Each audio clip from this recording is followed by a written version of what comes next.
am. I'm keen. Yeah, this is a It's a good one, yeah.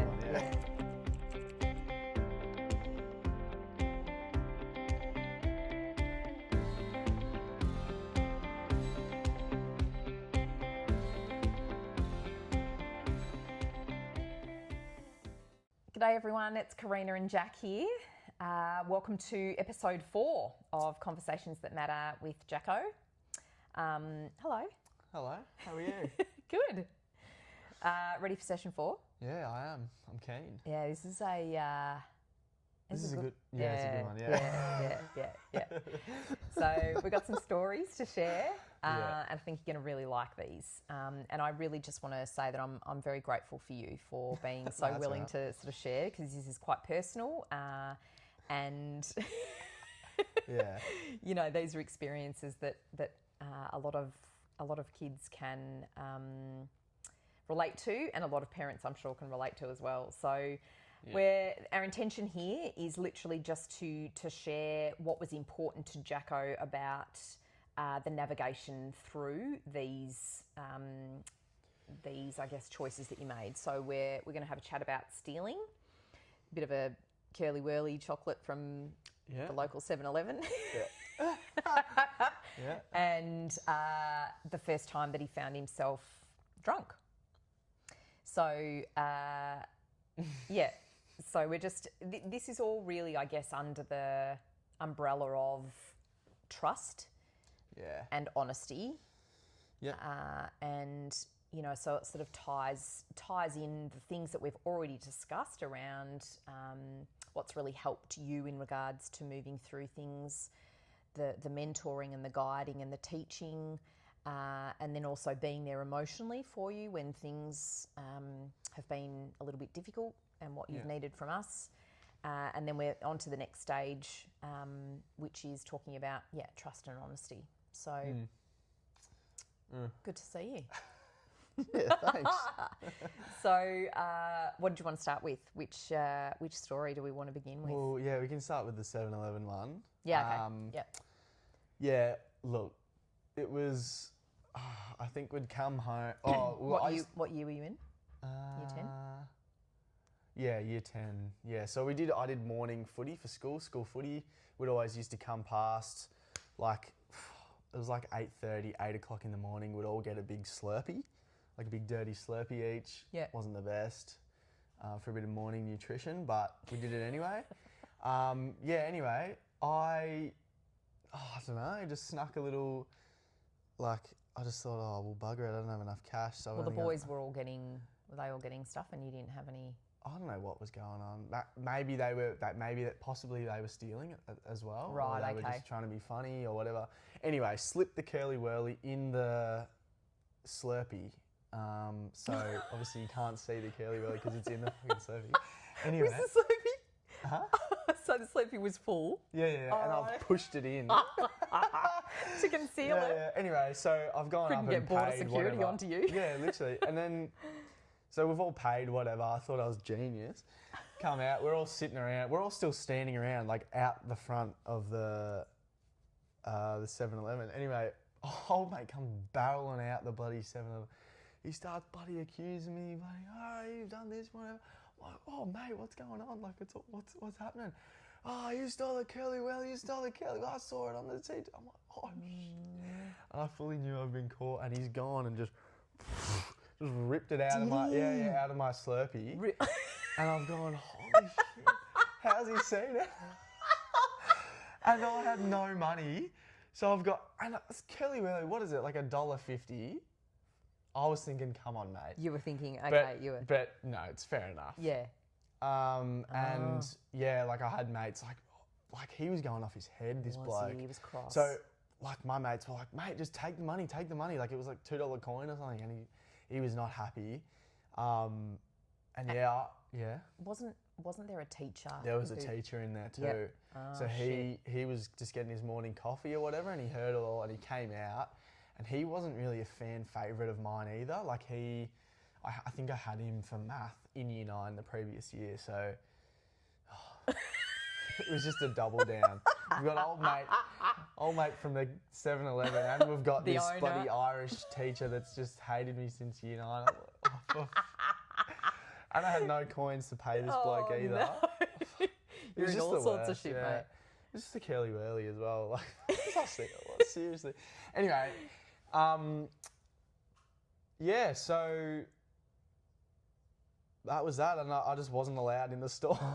I remember he put he got a screenshot of my photo off the security footage, whatever, stuck it up in his bloody wall and whatever. No. So I wasn't allowed in the store. So I was like, oh God, like Wanted I felt dead or so alive. bad, yeah. And so, So you did feel bad. well, yeah, of course I felt bad, but sort of what was going through my mind is it's just so insignificant. Yeah. Like it's $1.50. Well, this is what I was thinking. It's $1.50 Slurpee. Yeah. It's going to have no effect on old mate's business. Yeah. But he had obviously had a lot of, like he had the store right next to the school. So, you know, I think there was a lot of people stealing from that store, obviously. Yeah. So rightfully he was pretty cross, especially cross, if he'd yeah, so But interesting that was kind of your thought as an adolescent. You know, at that time, you were kind of like, mate, you're fucking settle blowing down. up against, Yeah. you know, Yeah. about nothing kind of thing. It's Yeah. just a whatever. So that's interesting. Yeah. Yeah. Even though you've grown up in a family where Yeah. we really value. And obviously there was previous times where I've stolen stuff before, like Has there? money and no, I'm yeah. not saying, but I'm saying like money and stuff Yeah. with you guys, Yeah, like yeah, just yeah. notes and stuff. Yeah. Yeah. Anyway, but yeah, so I felt really bad, and obviously, like the teacher followed it up. I didn't think he was going to follow it up, but Right. he did. So anyway, I'm talking to the bloody homeroom teacher. She was great. Like I really had a good relationship with her. So we sort of had a joke about it, but also a serious chat as well, which was really good because she sort of saw where I was coming from, but also it's like, mate, come on. So yeah, it was really good to talk to her. She didn't slam me or anything, but she also, you know, I think I don't know what happened. I got a detention or something, or I had to pick up rubbish. Oh, I forgot what happened. Yeah, But something happened. Had to stay back and do something. But yeah, anyway. And they called us. Yeah, they called you and let you know. Anyway, so I just wrote, I ended up obviously talking to you guys about it and ended up writing a letter to him just saying how... Well, so it's interesting that you reflect back on that teacher and you said you had a good relationship with her. So you obviously felt quite connected to her. Yeah. There was kind of a mutual respect, I'm assuming. Yeah. There was a mutual like for each other. Yeah. And so she was able to kind of, I guess, see the lightheartedness and the playful side of it and the kind of, Jesus, mate. Yeah, and she knew But who also I was the as seriousness well, but of it. she also And didn't you're just not let me off the hook. Yeah. Yeah. Okay. Yeah. So anyway, came home, had a chat to you guys about it. So how did you feel about that? Well, pretty embarrassed. Yeah. Well, I think because we sort of said to you, didn't we? Like we've had a phone call from the school. Yeah. Yeah. And I've gone, oh God, they've followed it up. Didn't think old mate was going to follow it up, but he did. But I just sort of, like it was, the thing that really annoyed me is that it was like $1.50. Like it's something that I could actually afford, but I just didn't have, or I could have just asked one of my mates, oh, can you just get me? You know so you're a what I mean? bit annoyed with yourself? Yeah, it's like, what are you doing? Yeah. Like, and I've got all this stuff and I'm going to stay back for a week, like at school and an hour after school and bloody scrape gum up off from under the tables and stuff like that. You know what I mean? Like, it's just like, it was just annoying. Yeah. But like, it was fair enough. But yeah, I just sort of felt really embarrassed and a bit ashamed with it. But I also, we could also have a laugh about it as well. Yeah, okay. So that was important to you to be able to sort of see the lightheartedness of it. Yeah, I think it would have been obviously very serious if it was something different, something more expensive, something more, you know, which is obviously fair enough. But also, considering that it was just, Yeah, and also we were sort of sharing with you that, you know, this is the guy's business, it's his livelihood, he's trying to feed his family, you know, and you sort of hadn't really thought about that, I guess, had you? You know, so we were able to kind of just all sit down and sort of have a chat about it, and you know, that $1.50 times, you know, 20 across a week of other kids doing the same thing. Yeah. So you sort of valued, I guess, not being slammed and kind of being understood, and you appreciated sort of the teacher and us sort of seeing the lighthearted side of it, but also going, righto, mate, this can't continue. It's not okay. It's against the law. You know, what are your thoughts? And I think we then handed it over to you, didn't we? Or we had at least a discussion around what you thought was reasonable in regards to how do we move forward with this? Yeah. How do we kind of, like, what things are important here? And you said, well, what did you think? Well, yeah, I wrote him a letter. Yeah. I don't know if I like had it. No, I don't think I did. I think it was just the letter. Yeah, it was just the letter. Yeah.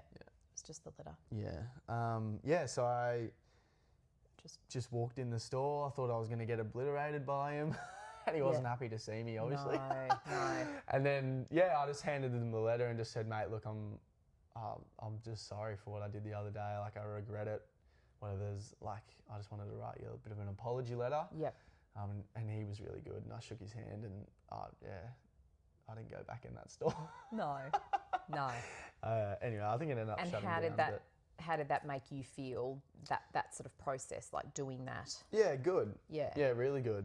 Yeah. And it was good that it was good of him to just be good with it as well. Receive you, exactly. Yeah. Not chase you out the shop again. Shook his hand and like off we went. But And so that ties in, I guess, to what we were talking about in our second episode, was the sort of the teaching and the mentoring and the guiding and the, you know, all that sort of stuff. Like, would you have known how to handle that if not for the guidance of the teachers and us? And not at all. And I think that's a really good thing that happened, is that there is,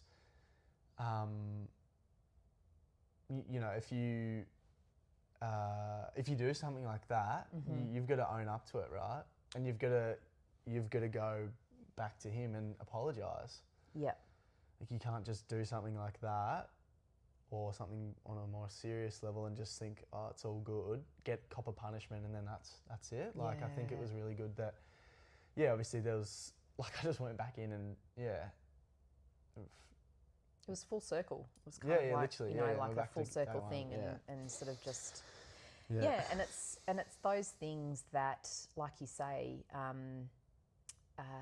that are so important in life. There's lessons that show up for us to, you know, to learn from, and it's so important for us as kids and teenagers and young adults to really push the boundaries and to go out to the bloody edges and see what it's like to do that shit and have the experience of it, and we can actually learn from that, and take that with us on our life journey if it's held and respected and treated as, you know, as a lesson. Yeah. Because I think, like what you've said, is that you did learn from that, and you now know that whenever something like that happens, you do someone wrong, this is the process that you have to do. Yeah, and I think there's a real maturity that comes with that as well. Yep.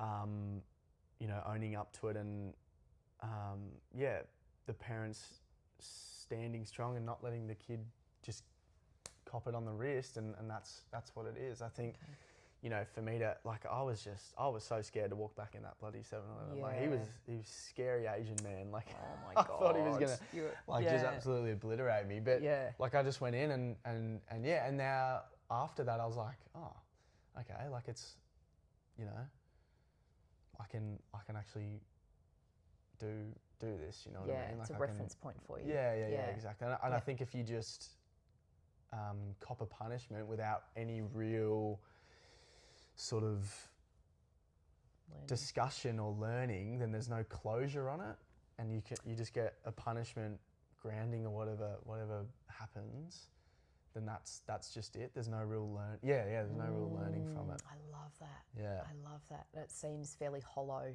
Yeah, and it's very much me taking action for what I've done rather than just, obviously, when, like, on the opposite end, you get a punishment, but you're not really taking your own action for that. Yes. You're not taking responsibility Because for your actions. that question was really good. Like, what do you think we should do now? Yep. And obviously, I've written a few people some letters in the past. So shoot, it's time to get the pad and paper out again. Yeah, exactly. Yeah. Shit, no, at the end we need a new pad of paper. Yeah, exactly. I love that so much. And I think that, like what I'm hearing you say, is that there's no residue left there then. There's nothing to sort of continue to ruminate on or feel bad about or, judge yourself harshly about. It's like, no, did this thing, it's come full circle, I've needed to attend to it, take responsibility for the consequences of it, and nip it this in the is bud, it. now Nip we're it in the done. bud, Yeah, and now we're done. And we were able to sort of move on as parents as well. Yeah. And yeah, I think that sometimes we can sort of think that that punishing you, like taking off your phone off you or grounding you or whatever else, is going to, make you not do it again and make sure that it really sort of comes home. Yeah. But what I'm hearing from you is that actually in the action of taking responsibility and making sure that you do what is just the right thing to do, like going and apologising, sending a letter, paying in the money or whatever, is where the lesson is really learnt. Yeah, because I think it can just linger, especially like grounding or whatever, or taking the phone away for a week or whatever. Like that just lingers. Right. Like okay. We were like I talked to you this about before. Like it happened and it was over like within 2 days. Yep. And then we're like just joking around, taking the piss out of me afterwards. Yeah. But can you go and get some milk for me, mate? And don't steal a curly whirly. Yeah. Like it, and I think that creates a real tension because within the family, because there was no closure. Yeah. And then like we've talked in previous episodes that could, put a label on the kid as I'm the naughty kid or whatever. Absolutely. Yeah. And I think it's really important to validate your feelings as parents as well. It's like, I know, mate, I know you're shitting yourself going back into that 7-Eleven. We're in the car and you're absolutely shitting your pants, wondering whether old mate's going to chase you out the shop again. And so for us, again, like what you said in, I think episode 1 or 2 or whatever, is that we're a team here. Like, we're here to sort of support you. You're just learning, you're just growing. It's okay. You're not the first one to do it. You're not going to be the last. And we've got to do this. And we're with you. I've got you, Yeah. Yeah. Yeah, I love that.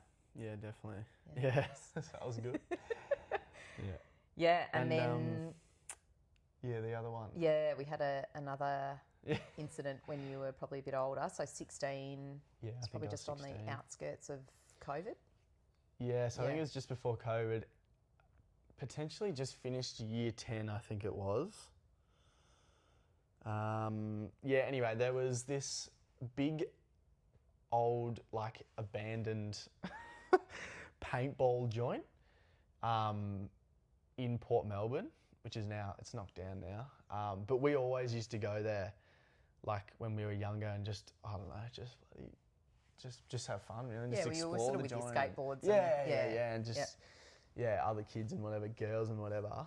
So it was good fun. Like, it was just, I don't know, it was scary. There was always homeless people in and out of there. So it was just, I don't know, it was just one of those joints. Bit edgy. Yeah. Anyway, so one of the mates has held like a bit of a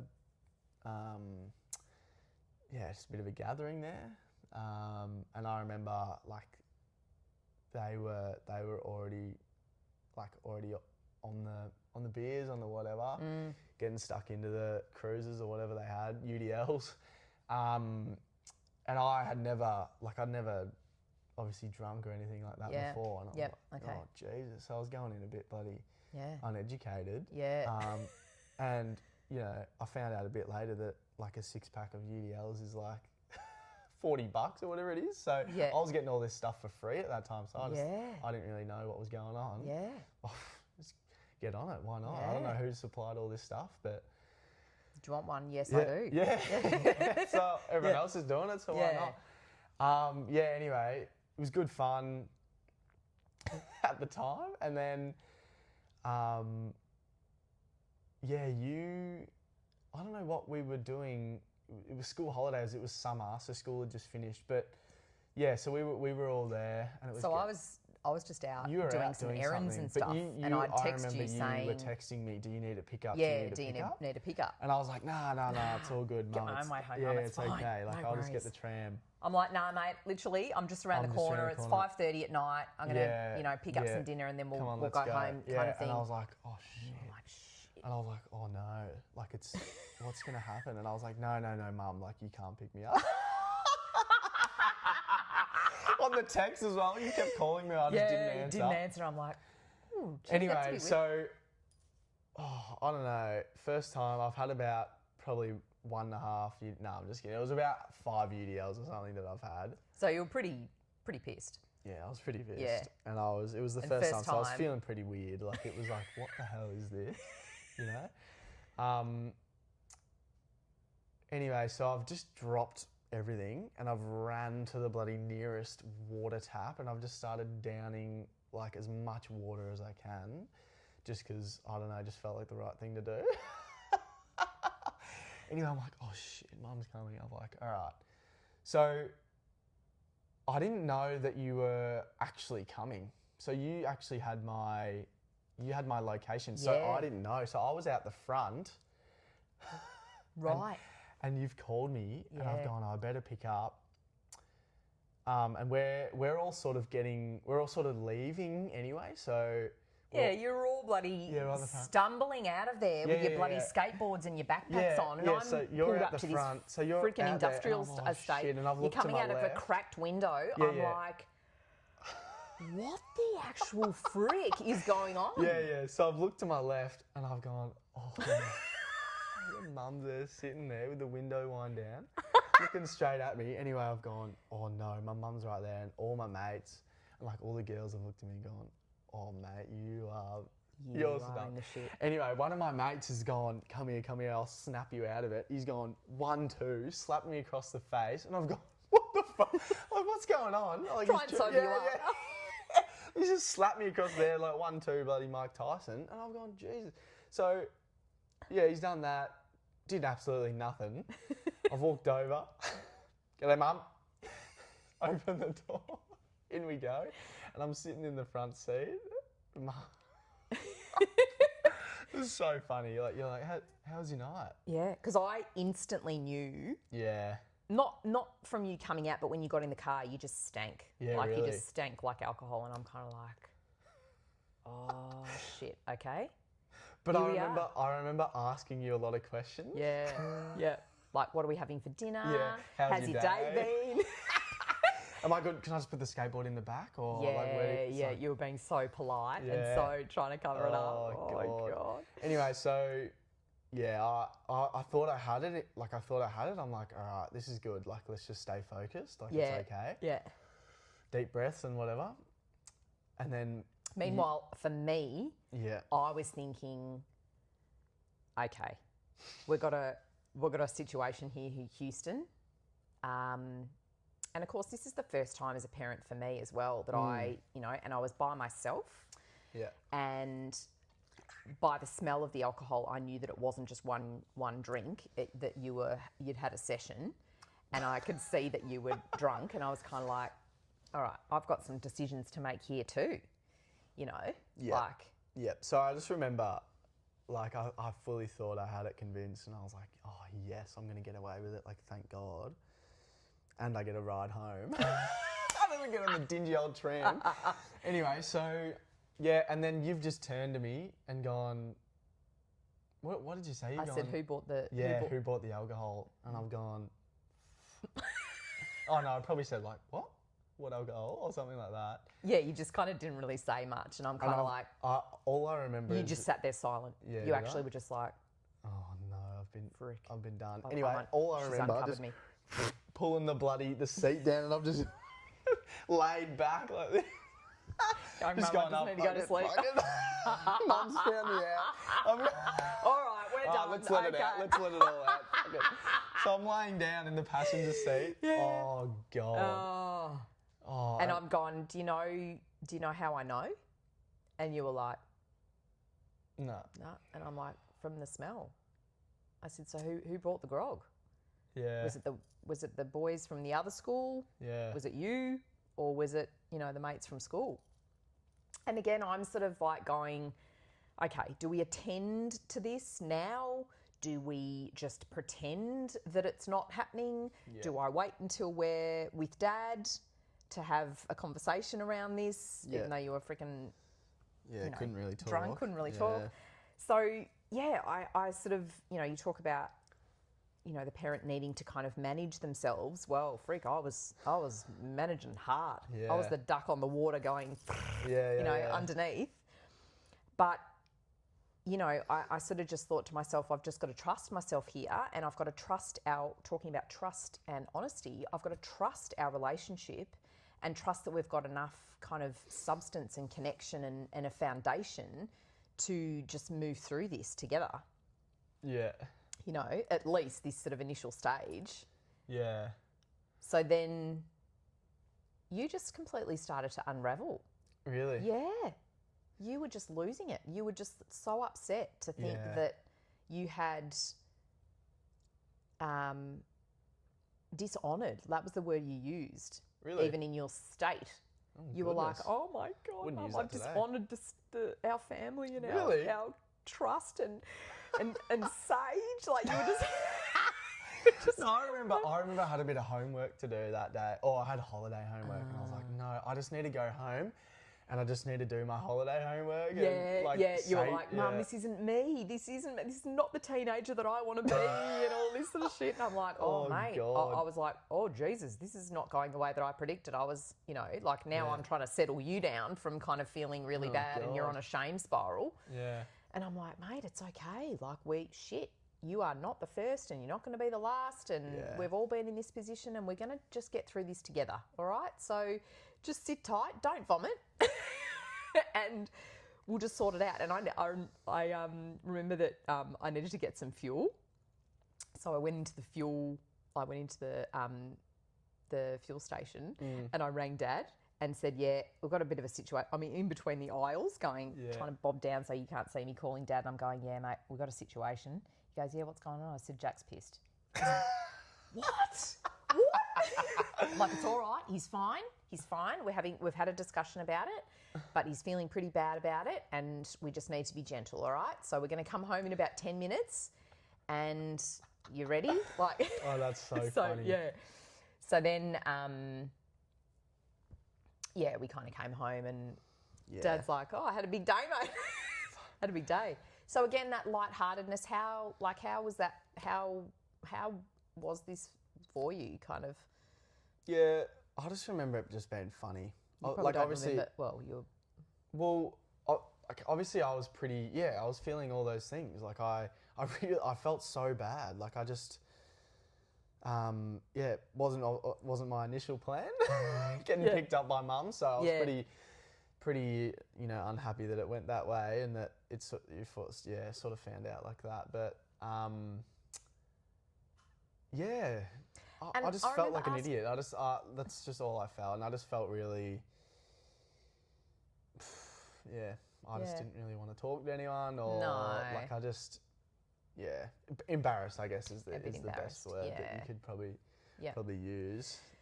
So when we started to have a chat about it, and we did initially sort of have a chat, and then we chatted to you the next day, we just let you sleep it off, and then, we had a bit further of a chat. But we were really interested, just out of curiosity, to see what it was that led you to make that decision. Which, like we were saying before, it's completely normal and very necessary for adolescents particularly to go right out to those edges and to experiment and explore stuff and, feel into different things. And we were kind of like, so what led you to do this? What was it about that sort of situation, the timing, what was on offer that led you to kind of, and you were like, I really wanted to have a go. I wanted to explore. I wanted to experiment. Yeah, well, everyone else was doing it, and like there was, girls around, and so I was like, well, bloody hell, like, Freak, can't be sitting there, bloody. It's a summer's night, like, you can't just sit there and what am I going to just twiddle my thumbs in the corner while everyone else bloody, no chance. So, yeah, like it was, and like looking back on it now, like it was just, I don't know, it was just one of those things. It was just pretty funny. Like it was just, but obviously, it was not good. But yeah. But also okay. So it's just okay. Yeah. It's just okay. Yeah. Yeah. And then I remember us saying to you, so where to from here? Where to from what do you reckon we should do? And you just were like, I just think lock me up for the whole weekend and don't let me out. Yeah. Did I say we were that? like, well, what's that going to achieve? Yeah, I think I sort of was trying to think of, I don't know, I was trying to think of what you just wanted to hear or something. Yeah, or like you I was just were, trying to be like, all right, what's a punishment that I can just live with? Yeah. Just like, all right, just no, I don't know. Yeah, so I was trying to just... we actually didn't. There was no... Yeah, I felt pretty bad that morning. And that's what though. you said. You just said... Yeah, I was pretty bloody coming out of the room. Like, I think it was like 12 o'clock or like 1 p.m. where I've woken up. Yeah. I was just sitting in my room for a couple of hours and I knew everyone was out here and I'm like, all right, I better come out. Yeah. And so that's really scary, really vulnerable, very, you don't know how we're going to react. And so, shit, man, like as parents, we've got to just really feel into that and know that and know that that's, you're feeling bad about it already. And you did say that in the end, it was kind of like, shit, the way that I feel right now is enough to turn me off and not do that, sort of again. I just want to kind of, just represent myself. And that's what going to the edges does. Like it makes you understand who you are, what you want, what's right for you, what's not, what feels right, what doesn't. Yeah, definitely. And I think when we can, as parents, when we can sort of hold that and like, the bit of the bumper bowling type sort of situation and just kind of almost, keep you safe but let you explore and experiment. Yeah. Well, you learn that for yourself. Yeah, like exactly. And I think that's what sort of helped me the most move through that sort of period is that it was really lighthearted, the way that you went about sort of teaching me and asking questions and sort of involving me in the punishment sort of, figuring it all out rather than, that ride home, the drive home could have just been a complete, like, freak out from you and could have been a complete screaming match. And like that would have just been even worse. You know what I mean? And like it gets resolved. And I feel like it could either be a really bad memory, or a really bad experience, or one that's actually quite lighthearted. And I look back on it now, and it's actually really funny. Yeah. And it's a great story. You know what I mean? Like often like mates ask me about that or whatever, and I like it. It's just funny telling them about it, and it's good that we can, joke about it now. Like I remember, for a couple of weeks or months or years after it happened, like Dad would always just be the first to be like, "Oh, what do you want tonight? No, a couple of UDLs or whatever." Or so, and then the whole family knew about it, and everyone was just taking the piss. But like it was just lighthearted and it was funny. In a gentle kind of respectful way. So, but it could have been very different. Well, that's exactly right. And I think that, sometimes as parents, we just panic. We just panic. Yeah. And there was panic that came over me in those initial stages because we often worry and think, shit, is this the trajectory that our kids are going to be on? Yeah. If we don't slam this down and really come down hard and punish them hard, then they're going to continue doing it. So we've got to make the punishment so bad that they're not going to want to do it again. Yeah.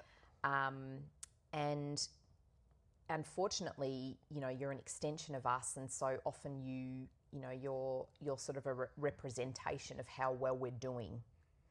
So, if we've got kids out there who are, getting pissed every weekend and, not performing at school or whatever else, it's really hard to separate ourselves and see you guys as individuals on your own journey and not a product of, of us. And so therefore take that very personally.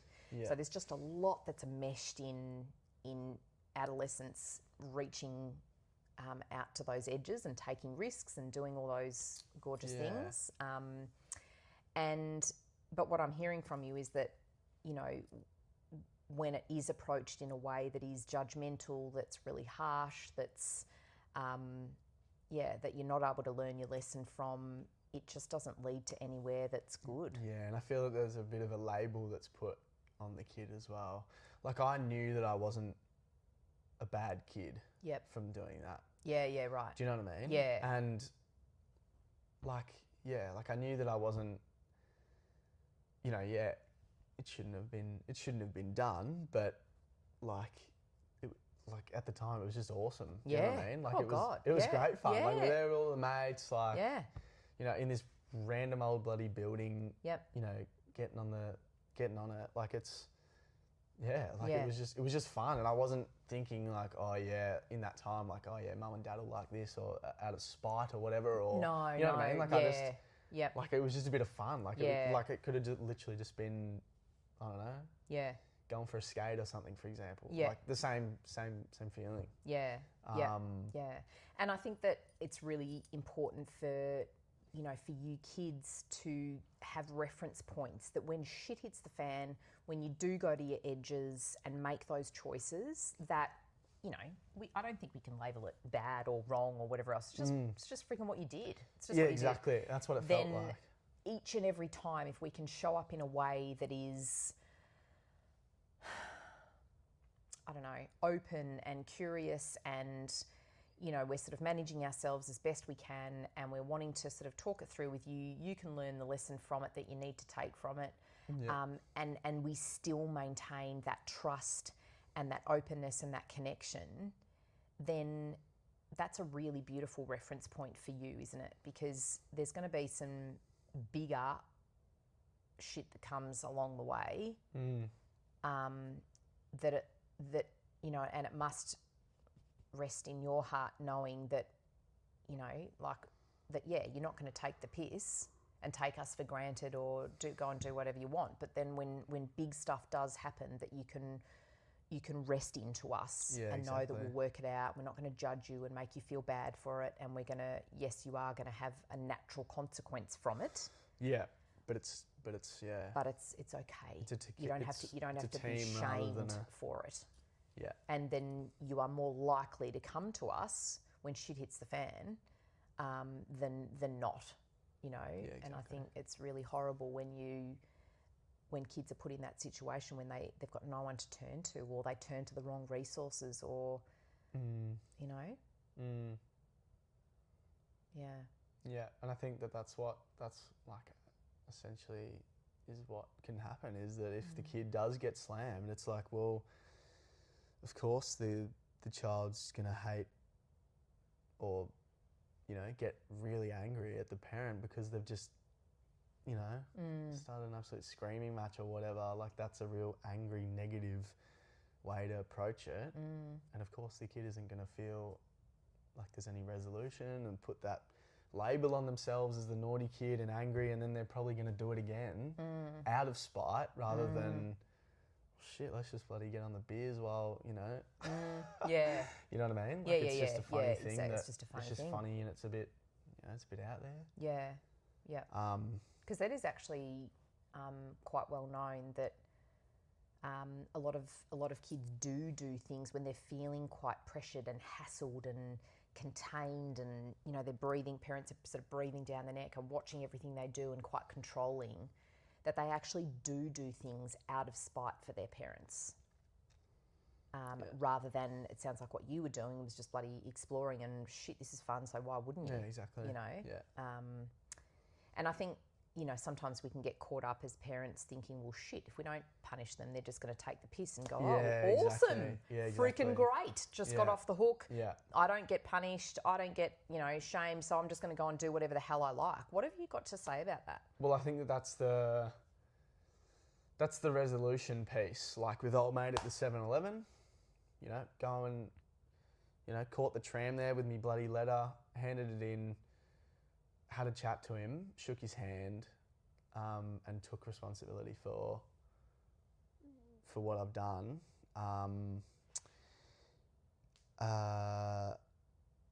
Yeah, and I think something that was really good is you guys asking me the question of, oh, well, what do you think should happen then, mate? Right, okay. So if this, you know, for example, if this does happen again, Yeah. what do you think? And then if it does, well then, mate, you said it, so. Yeah, right, okay. Do you know what I mean? Yes. So it's like, yeah, rather than just a smack down and then that's it and you're grounded for a week or whatever. Yep. Well, good one. That just, when you're grounded for a week, well, okay. Yep. Like that, I can see where you're coming So from. you're kind of what you're saying is that you appreciated being part of the solution.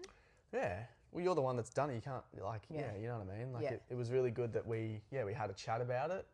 We understood what I've done. Like, I felt the effects of it. But then it's like, okay, well, that is what it is. Let's just move on, Let's right? just Like, move I don't on, need to sit yeah. in my room for a week Yeah. to realise that, you know.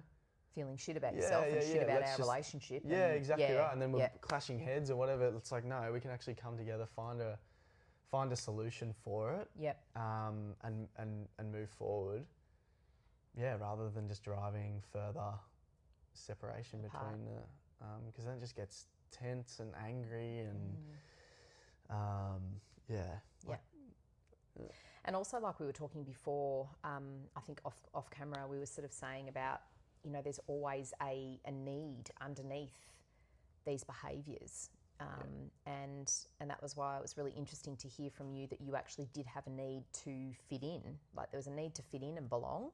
And there was a need to, you know, explore and experiment and have your own sort of sense of autonomy as a growing kid. Yeah. And also with the, you know, with the chocolate, you know, there was a need to sort of, be a part of the crew and have your Slurpee, and potentially you didn't feel good about asking for money and all of that sort of thing. So there's always those underlying needs, and if we can sort of get to that, and like we spoke about in year 4 with the teacher, again, it was a need to belong. That's why you were the class clown and, you know, mucking up in class. And so that's all a symptom. There's some symptoms there that we can look at that allow us, if we create that space to have a chat about it, we can find those core elements that we can then do something about. Yeah, and you could easily look at sort of stuff like that that's happened in the past and go, oh shit, he's a pretty bad kid, but it's just not the case. No, it's so not the and case. no kid is bad, no kid's like that angry, but it's just the result of what, you know, the conversations and stuff that happens, and how you go about sort of finding a solution and working it out together, rather than sort of parent versus child or whatever. Yeah, beautiful. Yeah, how you can both be on the same team. Well, that was a lovely little bloody into it, wasn't it? Tied up. Let's tie that up in a nice neat bow. With our microphones. With our microphones, all profesh. Jesus. Any final thoughts, or wrap that up? No, I think that was really good. Yeah, I think just that piece of working together, as we just said, rather than, you know, clashing heads as parent and kid. Like, you need to work together to find a solution and just figure it out and involve the child in the decision-making process with the support of the parents there to make sure that there is a solution and that there is, a consequence that comes from it.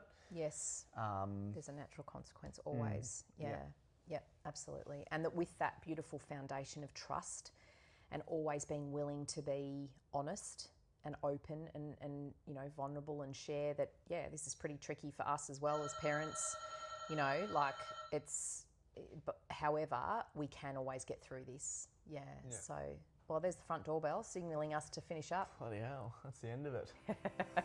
All right, guys, thanks so much for joining us. We'll see you next time for episode 5. See ya. See ya.